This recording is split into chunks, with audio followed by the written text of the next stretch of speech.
Welcome back. I'm going to do another quick video here on this turning. I guess this will be part 7. I don't know. I think 7, yeah. What I want to show right now is how I work my way out on the inside, because it's easier than trying to get down in there when you're finished. Now I've been turning on the inside. I'm going to turn a little more now. And normally I would sand as I go, but this one's easy to get to right now, so I've been holding off on the sanding. But then after I turn this, I'm going to sand in there. My music box just come on. Actually, it's a computer that plays my MP3s. I'm going to start sanding. And you want to sand the least amount you have to. The reason for that being, I got bloodwood in there. It's really a hard wood. Bloodwood is hard. Got Peruvian walnut in there. It's pretty soft. All the rest of the woods are somewhere between the Peruvian walnut and the bloodwood in hardness. If you sand too much, you start to undercut the softer woods. So I want to turn it smooth as I can and then sand it. Now I'm not going to sand it too much inside. Open segments, because of the difference in the wood hardness, I never try and make them shiny. I just put a good matte finish on them. Then after I sand it, I'm going to put a little bit of finish. I'm going to put shellac in there, but I'm going to put it in thin. I don't want to get it sloppy in there where it gets down between the segments. You can see it if it does. But just put a light coat and then put another light coat in there. So, first thing I'm going to do is do some more turning in it. Go in and turn this a little bit more and bring it up closer to the front.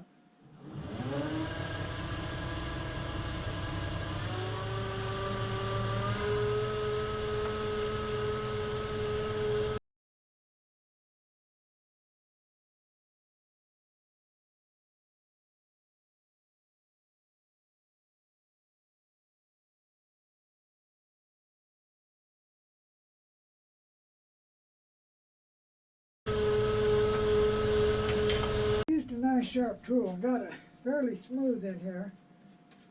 So I'm going to make a couple of light passes with the sandpaper.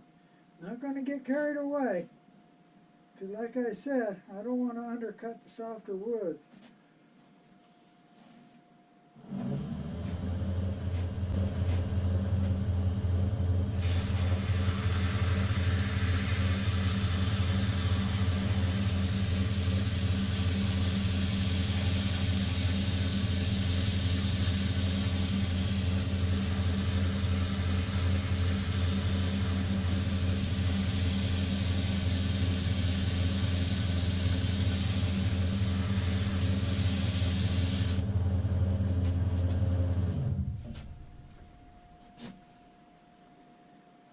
That's with 220 sandpaper, and that's smooth enough to satisfy me.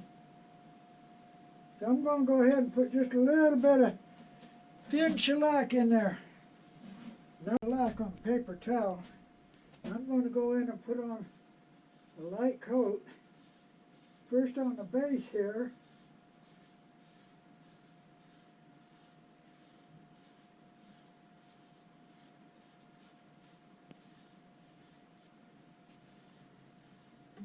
Then on the rings, work my way up.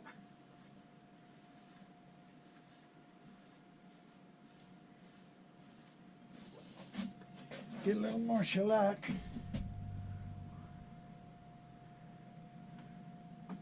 This is actually about a 3-pound cut. It ain't that thin actually, but it's okay.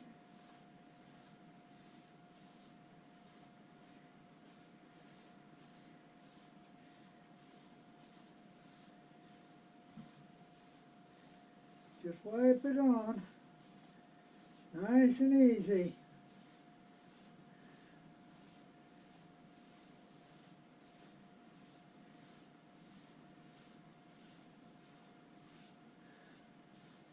I'll let that dry for a minute and I'll go back in and put a second coat on. Got my steady rest on it. Got it up just past the fattest spot. I've got 15 rows on it now. I'm going to put the 16th row on it now. I've got it turned inside up within about 2 rows of the top. Got it sanded, put some finish in it. So now it's getting skinnier as I come up, so I'll turn it and sand it a little bit and put finish as I go up, because it's getting harder and harder now to get in there as it narrows down. So now I've got the next row cut. That row is going to be 12.75 inches in diameter, so I got this set up to give me a 12.75 inch diameter. It's actually 6 3/8 from the center. So I'll go ahead and set this up and we'll glue on a couple more segments. Okay, I've got this gluing platform set up for 12 3/4 inch diameter. Got my index wheel set. Now, check the pattern, check where it starts, then check it again. Check it one more time. I'm ready. And just like before, a thin layer of glue.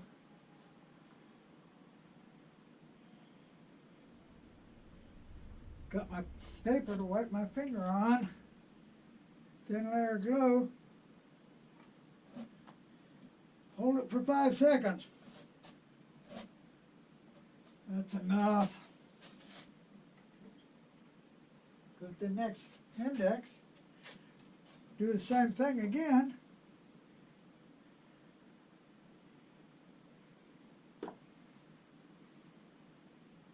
Takes longer to put glue on, does to glue them on.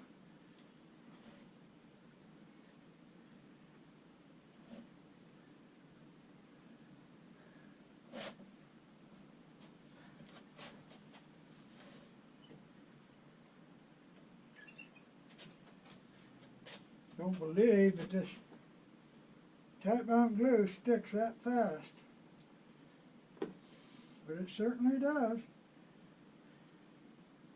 Done a lot of segments this way.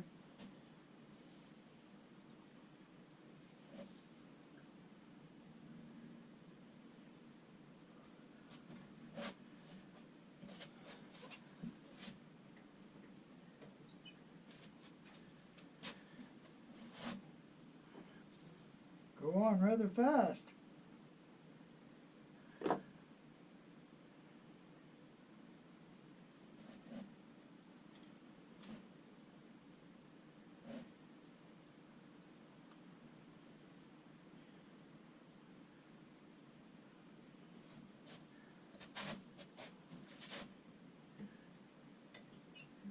Okay, I'm going to go ahead and put the rest of the ring on. Okay, this is just a real short video. I turned it inside. I give it a minimum amount of sanding. I turned it smooth with a sharp tool. And give it a minimum amount of sanding, about 220 grit. Just enough so if somebody puts their hand in it, feels fairly smooth. It ain't going to be super smooth and shiny, no. Open segments don't get that way. At least mine don't.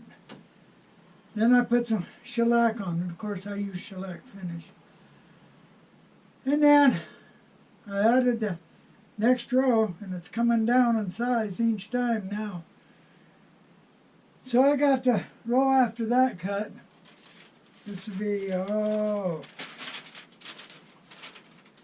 15, 16, this would be row 17 here. Ready to go on. So I'm going to put some more rows on it.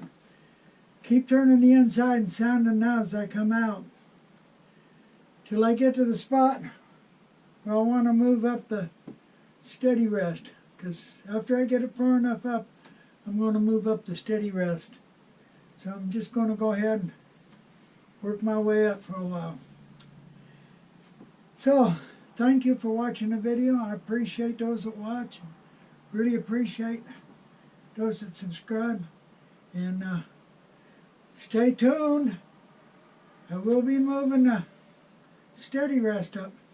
It's awful hot in the shop right now. Even though it's almost the end of October, it's still awful hot in here.